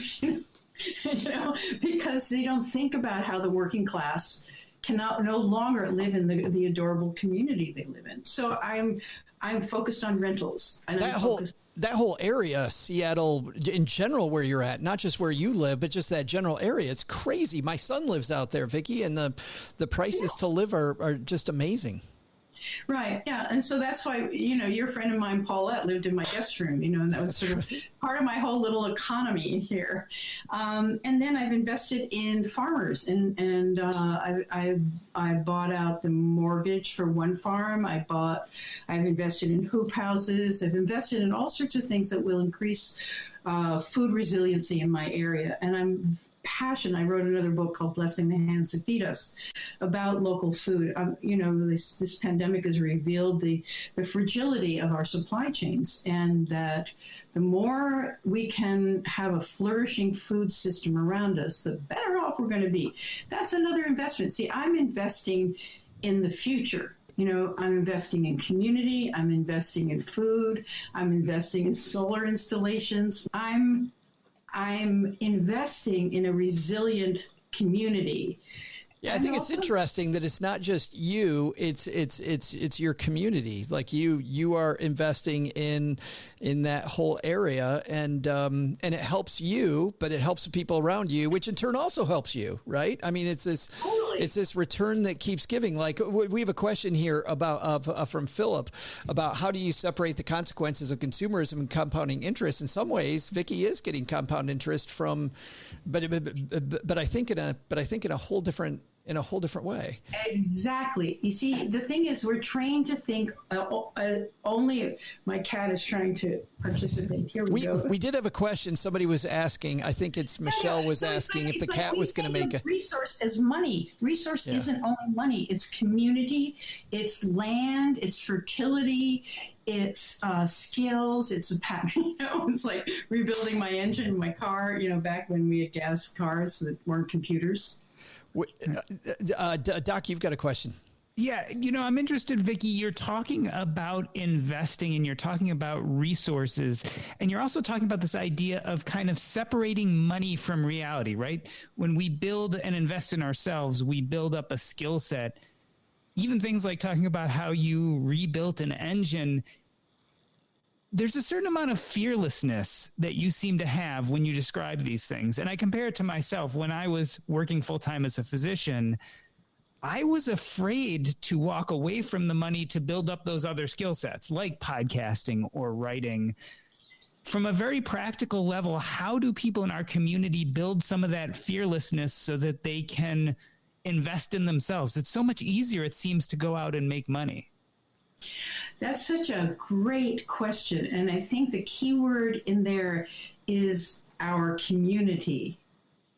Now, it's like this community, you could bring this community anything. Like, hey, I'm a doctor. I've got I think I'm set for life and maybe, my next life and 3 other lifetimes, but I'm scared, and the things I want to do, I don't know how to do these things, but I want to do A, B, and C. And then 15 people come on and they say, hey, I know how to do A, B, and C. And hey, I tried, I left as a doc and I did. And suddenly you don't have to, everything in our society, this is such a me or you world. So it's basically the first fear is overcoming the fear of reaching out and making yourself a bit vulnerable. And when anybody asks you a question, you feel so great because you have an answer, And so you're giving people a gift of your vulnerability, not your helplessness, but your vulnerability. You're sort of like, I have a dream for myself, but I'm not sure I can do it. We think people are heroes because they figure it out themselves and they do it all by themselves. And that is not heroic. That is like impoverished. To me, that's poverty. That's poverty, and fear is to be so isolated that you try to do everything yourself. So I think you have a great community, and I think this community could help each other in that courageous move. It's like, I remember in FIRE, they call it scaling the wall of fear, and doing the jump. Yeah. But for me, that's doing that jump. Part of what lets you do it is having a passion for something greater than. It's not just I want to learn that skill, but I want to learn that skill because I want to be a great dad and I want to have kids someday. I want to learn that skill because I want to be able to be in a training. I want to learn that skill because I would like to drive around the world, and I think I better be able to fix my own engine if I'm out in the middle of the toolies.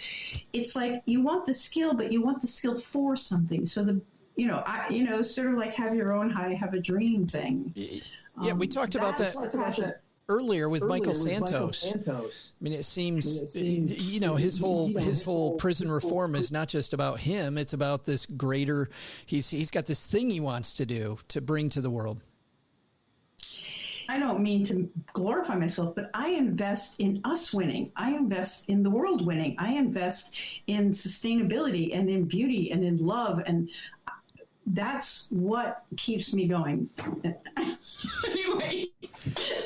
OG, we unfortunately are running out of time, but OG, do you have a question? I've got a couple great ones too that are from the community. I'm just enjoying listening to everything. The biggest thing that I heard was, focus on the things that you really want to do, focus on the things and invest in the things that you believe in. And that really is such a great message. That's the only, it's not really a question. It's more of a comment. So thank you. It was so powerful to me. I remember when Vicki was first introduced to your book, and I had just come off of trading money for time, doing a job that I liked, but I didn't love. And I just realized that I'm not going to be here forever. And I need to start chasing those things that I love instead of chasing, just another dollar that I can waste on something that I probably don't need. I like this question from JH. I love a lot of the questions, unfortunately, but this one, what's the most, you talked about. Can I do one thing? I just want to do a shout out. Michelle Wigg at frugalityandfreedom.com. Yes. Is here. God bless. Michelle works with me on my podcast, and she is amazing. And you can't have her as your staff because she's good. Okay. So she was asking, by the way, if the cat was going to make an appearance, and it happened. JH has a great question. When you were talking about all these different skills, what's the most useful, enjoyable life skill that you learned that help you live on so little per much? So of all those skills, was it repair? I bet it was repairing the engine. Learning how to work on your engine was probably I can't work on my car anymore. It's a computer. It's an electric car. Yeah, I would say housekeeping is certainly not my skill. There's a world of sin behind the screen. I think actually cooking from scratch is a fundamental skill that a lot of people have lost. And I noticed that when I did my food book, that people cannot approach the idea of resourcing their lives locally because they don't know what to do with the turnip. So I think basically cooking from scratch is an important skill, and there's a lot to that, and what other skill? And I think comparison shopping is an important skill. Things don't cost what they cost what you pay. And so that turned me into a thrift store shopper. And a library, basically the skill of really asking. And then another skill is, what is the need? I want an item. And what is the need this item is filling? And can I fill that need in another way? Because most things we buy, we're trying to buy. Some things we buy, like I just got a new refrigerator. That I can't improvise a refrigerator. I could try, leaving things outside in a covered thing, not protected from the squirrels. But a lot of things we buy represent something else. It could represent status or, self-respect or treating myself or retail therapy or whatever. You just think about it. Every time you're going to click on Amazon or any of those online shopping things, what are you doing? What do you really want? Because not only you're not depriving yourself, you're discovering yourself. Because why don't you live the life you really want? If you're buying something and you realize I'm buying it because I'm lonely, then maybe you should invest some time in other things, like meeting people who might share your. There's very risky things in life about loving and showing up for things. You might buy a T-shirt, like Black Lives Matter T-shirt, but what you really want to do is be engaged in the major issues of the times, and you don't know how, so you buy the T-shirt. So if you ask yourself at that T-shirt moment, what do I really want? You're headed into a much more rewarding and probably much more difficult journey of significance and meaning in your life. So, that sort of cooking, critical thinking, comparison shopping, and those sorts of things, I think are... And community, yeah. Well, totally. Yeah. And it's so risky. Our hearts are just so damaged and wounded by this life, and we spend way too much time on money and too little time on the social connection. But that's what's most important. That's the perfect place right there to call it a night. That's like the statement. Fantastic. Vicki Robin, thanks so much for hanging out with us. I appreciate it so much. People can hear your podcast. What could possibly go right, by the way? Second best named podcast of all time. There's only one that might be better, Vicki. But thanks for hanging out. And of course, your books are available everywhere, I assume, correct? They are, and in libraries. Absolutely. Vicki, thanks a ton for hanging out with us. I really appreciate it. Yeah, you're so welcome. Thank you for inviting me. What a fun group of people to hang out with. We're just entertaining ourselves, Vicki. That's all we're doing. Exactly. I mean, I love this FIRE community because I love that it's a bunch of really smart people who like to decode things and not just take the meal that's served to them, but just, create a life that they want. So great conversations. I'm with you. Fantastic. And it's so inquisitive. Somebody said that in the comments. People so inquisitive and always learning, and it's phenomenal. But thanks a ton for hanging out with us. Vicki, you're so welcome. Vicki Robin, everybody. Man, that was incredible, wasn't it? It always is with Vicki. Always. It always as well is. as Michael and Dan. I just rounded off the conversation perfectly. I just love the fact that we had 3 different conversations, OG, 3 different conversations with 3 distinctly different individuals, but really had some solid themes that resonated through all 3 of our guests tonight. It sounds like a tee up for some sort of theme that I'm supposed to have written down. Disseminate to everyone right now. We're going to get to that in a little bit. That's coming in just a second. Fantastic. I mean, give me a break. This stuff is all of these people, like you said, completely different in terms of their perspective, but all with the same message, which is be who you are, and you get to control what tomorrow is. And just such a wonderful way to listen to three different stories. Yeah, I love it. In just a second, we're going to have our takeaways, but let's talk about what's going on where you two guys live. We'll start off with Doc G. What's coming up at the Earn and Invest podcast, my friend? Well, we are doing panels as usual on Mondays and individual interviews on Thursdays. We had Chris Hogan on this Monday, so that was yesterday, and we talked about Everyday Millionaires, as well as it was our 2-year anniversary at Earn and Invest. It's amazing. I was interviewed by Jennifer Ma, and we had a great interview there.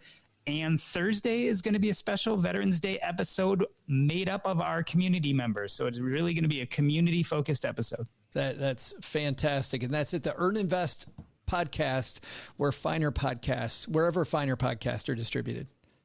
EarnandInvest.com. Bobby, what do you and I have coming up at Money with Friends?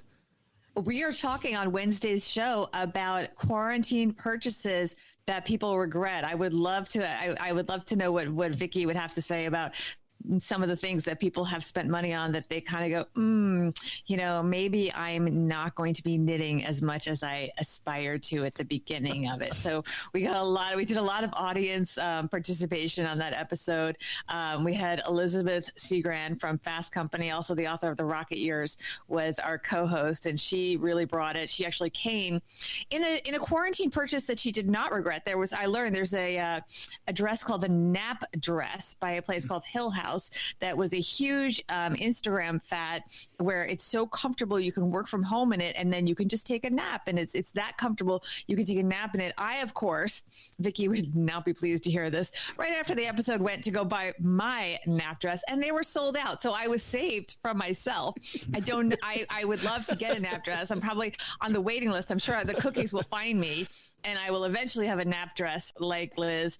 But it's a really fun episode. And over on Financial Grown Up, I have Rachel Rogers, who, when everyone was downsizing during the pandemic, she and her family moved from a normal house to a 50-plus acre ranch. Holy cow. So they're building out a ranch. And now they just bought the property next door. Wow. So they upsized when everyone downsized. And she talks a lot about, when to take risk. When everyone else is kind of pulling back, she talks about go big. And Rachel Rogers, her company is Hello 7. She's terrific. Great episode. I'm really proud of it. We've heard that theme multiple times. Jason Harris, who's with us on Money with Friends, also talked about doing that with your advertising. And, David Bach is with us. Farnoosh Charabi's with us. Grant Sabatier with us over there at Money with Friends. OG, any big plans tonight as soon as we get done with this? Dinner waiting for you? Yeah. Oh yeah. Yeah. Dinner's waiting for me. All right. That's how we turn out here. Well, let's wrap this thing up. We're not good at this ending thing. So everybody got your little script in front of you.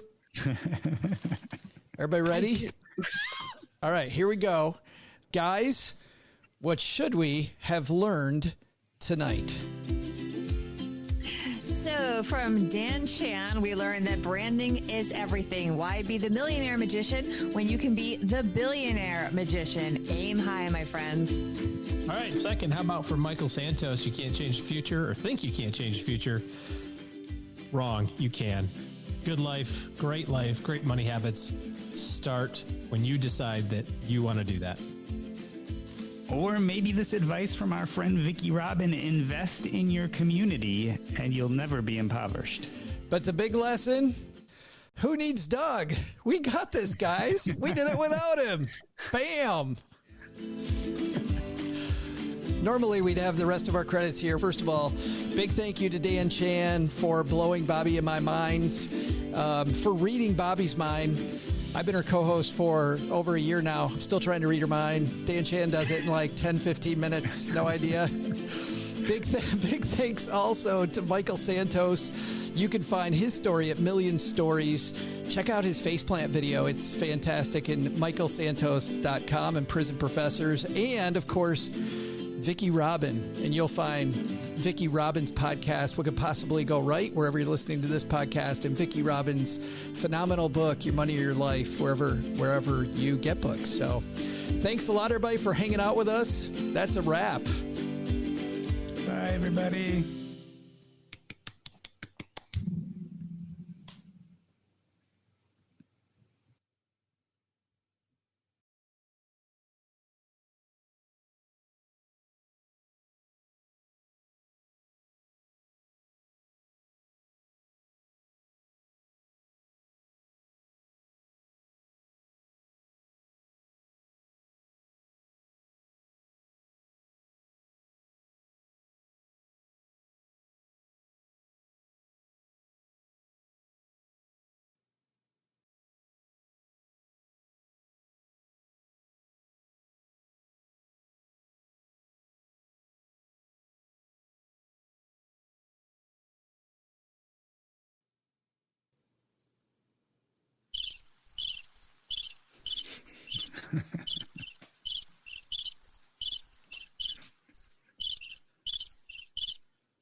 Welcome to the after show. This is the part of the show that doesn't exist. What happens in the after show stays in the after show. And I know from your comments that we have some new people here that haven't been with us for a while. And we've been talking about, OG, that we got to go back and reboot. In fact, at our team meetings, and Doc, you've sat through our team meetings, we've talked about how we got to talk about our philosophy. We got to talk about we got to have a trailer. Doc G's telling us we have to have a trailer. Bobby, you and I don't even have a trailer for Money with Friends. We got to get a trailer. Apparently. Do we put the trailer out back? Is that where we put the trailer? That's where Doug stays. Yeah. It's like the start here button for, on the, the websites have a little start here thing. We need like a start here so you can get caught up on kind of all the highlights of like, here's this inside story. Here's what it came from. Here's what the joke is. And so then when you hear it, you're kind of caught up. And I do know we have some classic stories that we talk about all the time, but we haven't told in a long time. Yeah. So for those of you that have been around a while, you're going to have to hear them again just so people can catch up. Because we didn't mean to keep telling these stories or reference them over and over. We just only have so many stories. That's right. We got so much material. We've had 1,000 episodes. We've got to grow some new material. But a couple of the classic stories, I think I drew the short straw, right? So I'm going first. Yeah, whatever. A couple of classic stories. One is my son back in I don't even know, Bobby, if you've heard this story. Have you heard the story about my kids on the swim team? I know nothing. No. So my kids are on the swim team and the swim team at Texas High. By the way, Texarkana has two big, there's 4 high schools in town, but there's 2 big high schools. Texas High, and guess what the other one's called? Arkansas High, because it's right on the border. So those 2 schools fight with each other. But my son and my daughter on the Texas High swim team, when they were a freshman and they were a sophomore, their practice started at 5:30 in the morning. So I would have to get my lazy butt out of bed at 5 a.m. to drive them to practice. Now, the cool thing is that there ended up later on being a neighbor kid that would drive them partway, but I had to drive them to the neighbor kid's house, and then they would drive the rest of the way. So 5 a.m. every day, get out of bed. Well, you can believe the second my kids turned 16, they were driving themselves to practice. There was no better day in my life than the day that my kids turned 16. It was absolutely phenomenal. And so it's been maybe 3 months later, and Cheryl and I are fast asleep at 5:40, and my son comes walking downstairs to our bedroom. Our house was on a hill, and said, "Dad, Dad, and this is my favorite quote of all time. Dad, I think there's something wrong with the car." And so I'm like, okay, we'll go take a look at it. So I go upstairs, and on the way up, I'm like, what's wrong? Won't it start? He goes, no, it started. And I said, well, did it die? He goes, no, well, kind of, but not really die. I go upstairs, and my son has mounted the car on my neighbor's mailbox. I have no idea how the hell he did it. Like here is, let's say that my little can of Spindrift is the mailbox. The car is sitting right here. The mailbox. How the hell? What is Spindrift, by the way? I have it's like fizzy water stuff. So anyway, oh boy. So sorry to change the tune here. Anyway, so I'm wondering how the hell did he even do it? It turns out my daughter had left a CD on full blast, and he starts up the car and the CD's going full blast, and he starts going up the driveway and he's trying to take the CD out at the same time. And he decides he needs to hit the brake, and he accidentally hits the gas. He floors it, hits the mound in the middle of the street, gets airborne. Jesus. Takes out the whole damn mailbox. That's actually not the funnier part of the story is, so a few minutes, so we go call a wrecker, and the wrecker's like, what's going on? I'm like, well, my car is on a mailbox.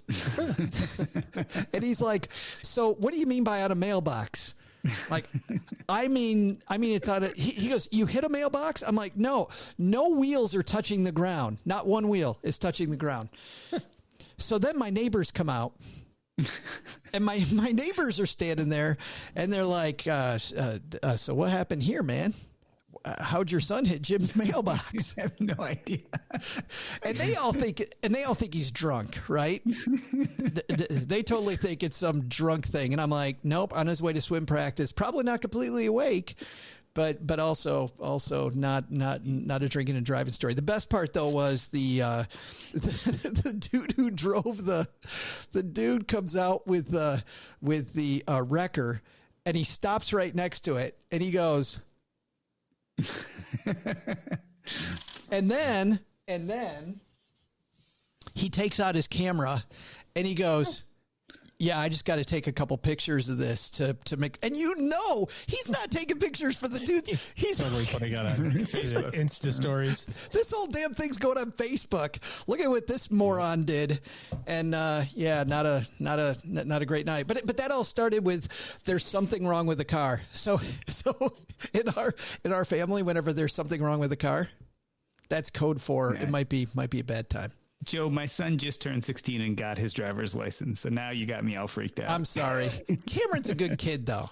He's a great kid. I don't know if you want me to out his name, and I just did, okay. so No, I'm sorry. Fine, yeah. Anyway, Cameron, by the way, also edits the Earn and Invest podcast. Invest podcast, he does. And does it, I don't know how he does this. He edits an hour episode in 30 minutes. What? He does. He puts it on like 2 or 3 times and edits it. He uses Descript. I don't know how he does this. Oh my. But it comes out pretty darn good. That's good. We got to pay him less. Bobby, you've had kids that are drivers. Actually, funny story. We don't. I wish they would drive. They don't drive. No one drives. So I have a 24-year-old and a 21-year-old stepchildren, and they have no interest in driving. Harry is 13 and a half. He will likely be the first one to drive. New Yorkers. Seriously. And I'm listening. I know, but she went to school in Indiana. We all thought she would get her license in Indiana, but she was like, it was awesome. I was never the designated driver. Why would I get my license, right? Yeah, duh. Just what you want to hear your kids say. Yeah, exactly. Great. Look, she's a New York City kid. That was the least of our issues. So, yeah, but I love that story because I'm just going to roll it out and play it for Neil every time he reminds me of some of the things that have happened with our car, with me. We don't, of this, we do not speak. Yeah, there have been things with the wrong car when, I think we don't need to share them. Richie, our producer, our producer, Richie, guys, who's hanging out with us, has knowing that we're all podcasters, he's thinking about our segue. But you know what I love when my son hits the neighbor's mailbox? A nice can of Spindrift. Your first order is 20% if you go to spindrift.com/. Love it. Pretty good. That was pretty good. Spindrift, if you want to sponsor the show, joe@stackingbenjamins.com. But OG has, I think, a better story. We talk a lot about the Stake Brothers story. So Yeah. we're only at 2 hours so far. I think we got to go a little longer. I'm so tired. We got to let this one go. Let's just let it go and we'll do it next time. We'll do it later. You do now. It's okay. Okay. All right. Bring it. It's up to you guys. It's a special night. I don't care. Bobby's I'll looking at have us another- like, please let me go. This one's pretty good. You'll Well, get. no, I you'll just, like this one, too. yeah. Well, we're not going to talk about the fact that my dad's driveway was very dark for a while. Oh, It once had little lights around it, little things. So yeah. might have scratched a car or There's so two. many. There's a lot of stories, but little bit. there's a reason we live in urban areas and we don't drive very often. That's okay. Can always blame the Uber driver. So my when my daughter, I think it must have been when Caroline was born, right? She was little. Was this about 4 years ago now, I think? I would think so, yeah. So my mom was in town. My brother lives here in Dallas, or used to live here in Dallas with his wife. And mom's in town, so we're going to go to the nice steakhouse in town. Now in Dallas, there's about 1,000 of them, but we have our favorite. And we get this nice table, and we're seated at this just kind of nice spot in the restaurant. Order a bottle of wine. We've got the cocktails going, the appetizers, everything's fantastic. And the waiter comes over and says, would you like to, can I tell you a little bit about the menu? Now, we've been there a couple times. I already know what I want. Like, I don't change. When I go to Subway, I get the same sub every time. I never try anything different. It's because I know what works. This I is know so what's gonna you. be good. This I know, is like, so you. decision fatigue. I don't ever get it because I never make decisions. It's already set in stone. But then he's talking about, he's like, well, let me tell you a little bit about the stuff that's on the menu. And so he's going through and he's talking about the, this type of, we've got these lamb chops and we have, this roasted chicken that's fantastic. And, with all this accoutrement. And then we've got this, our steak special of the day is a ribeye, and it comes with some Himalayan sea salt and it's finished, with this, blah, blah, blah, blah. How do you know it's Himalayan, by the way? I just got to point that out. When they say Himalayan sea salt, I'm like, prove to me that it came from the Himalayas. Yeah. So I'll actually tell you something about a different restaurant, different place. But anyways, so we all go around the table. Mom gets like whatever she wants, and then it goes around. And my brother says, I had the steak special. I said, okay. And I order my food. When you're at a nice place, sometimes if they do a good job, they serve everyone at the same time, right? That's the kind of how they're supposed to do it. So they serve everybody except my brother, and he doesn't get his food. And so, you're supposed to wait. So we all just kind of sit there for a second and we're waiting. And then here comes his special. And it's like at a club, when you order the bottle of vodka and they come out with like the champagne and it's the sparklers and everybody's super excited. That's what's going on with this steak. It's like literally on fire. And you're already at a high-end steakhouse. Yeah. It's on fire. It's really great. And then they present it to him, just put this thing down in front of him. They're like, ta-da, the special, So he's carving into this thing. He's like, this is the greatest piece of meat I've ever had. Like, this is fantastic. It's cooked perfectly. It's magnificent. I stole a little bite. He's not lying. It was really good. So then we get so then we have dinner or desserts and stuff like that. The bill comes, and this is the funny part because I kind of knew what I was in for because we're at this place that I've been to before, but I didn't know that I was in for this. So I get the the waiter hands you the little thing, and you kind of do the little glance like, oh crap, I got to work a lot of overtime for this one. And you got to trade a lot of life. You got to trade a lot. Do a big old Vicky Robin trade. I got a lot of life to trade for this meal.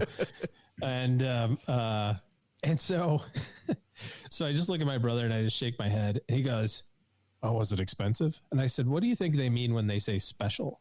And he's like, oh, it's like the stuff that's on sale. And I'm like, no, it's not Blue Light special. We're not at Kmart. And so then I slide it over to him, and his face turns pale white as he kind of goes down the list, and he's like, okay, cocktail, $8, salad, $8. Oh, that's my favorite. And you can see him like he's starting to panic a little bit. He's like, what do I do? Like, are we splitting this? Like, who's paying for this? and so I just kind of let this simmer for a second. I mean, this is probably a 27-year-old or 26-year-old who just ate like what you could probably buy a quarter of a cow all into your freezer for what this one piece of steak was. And anyways, so what would everybody do? What would you do, Joe, if that were the case? If you're at a dinner, you didn't realize what you did, would you throw in a little bit? How would you? I would throw in as much as I possibly could. Beg forgiveness. Wash your car for a week. Maybe pick up the tip. Go, hey, I got maybe. the tip. Yes. I'm going to take. I'd excuse myself for the bathroom and then disappear. Dine and dash. Right. There's a lot of ways out of that give you a little grace, Bobby. Gotta go. Credit card roulette. Oh, credit card roulette. I'm going to put 20 on this one. I'm going to go 60 no, on this one. That's not what credit. Oh. So no. What it is you like, you basically, it's like you pick numbers and whoever gets the, wrong number pays for the whole thing. Oh, yeah, that was never like going to that. happen. I could have won 1,000 Yeah, like times you put all the credit cards in and you like put them around and somebody like picks out the credit card and that's the person that pays for it. Oh, yeah. Yeah, I would have lost that's a fun New York City game. Party game in New York City. So my brother would have been like, they would have just come back and said, "Sir, it didn't work. Try your game again." New game. So anyway, so that's the Steak Brothers story. My brother paid for 0 of it. He got the complete alligator arms. Like, oh, I would love to help, but I can't reach my wallet from up here. T-Rex, yeah, exactly. T-Rex arms. He's like, were you treating originally? Like, was it your dinner? It was my dinner. Okay.